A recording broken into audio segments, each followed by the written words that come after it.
बाराबंकी उत्तर प्रदेश के राजकुमार तिवारी राज ने लिख भेजी है अपनी स्वर्णिम कविता, जिसका शीर्षक है जिंदगी बस रेत है। जिंदगी बस रेत है, फिसलती चली गई, ठहरने की थी आरज़ू, निकलती चली गई।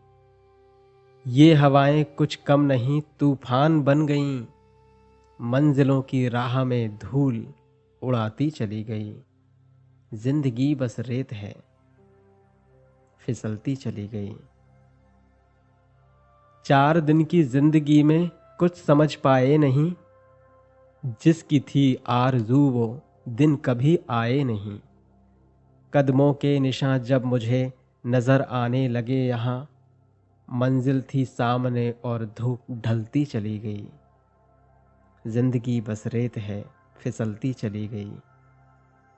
सांसों के धागे बह रहे, हर लम्हे कुछ कह रहे, छाले पड़े हैं पाँवों में, फिर भी सितम बह सह रहे। दलदल यहाँ कितने हैं कुछ पता ना चल सका, सुलझाने के वास्ते जिंदगी उलझती चली गई। जिंदगी बस रेत है, फिसलती चली गई। कहने को सावन आया है, नमी नजर आई नहीं, पतझड़ बीत गया फिर भी बसंती लहर छाई नहीं। सजरे ताक रही ऊपर को, बादल तुम कब बरसाओगे, बरखा में भी तपन बड़ी, आंख बरसती चली गई।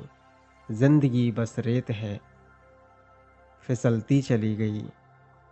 फहार की थी आरज़ू, बिजलियां बरस रहीं, तमन्नाए फूल को तितलियां तरस रहीं।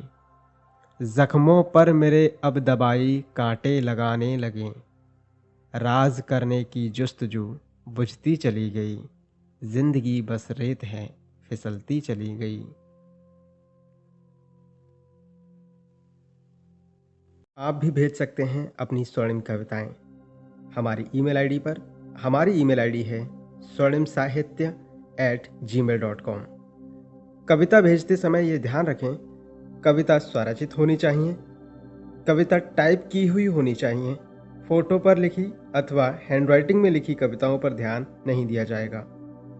कविता के साथ कविता का शीर्षक, अपना नाम, पता एवं एक फोटो अवश्य संलग्न करें। कैसी लगी हमारी स्वर्णिम कविता, अपने कमेंट्स के माध्यम से प्रतिक्रियाएं देते रहिए। स्वर्णिम साहित्य से जुड़ने के लिए हमारा चैनल सब्सक्राइब कीजिए अथवा नोटिफिकेशन बेल आइकन दबाना ना भूलें।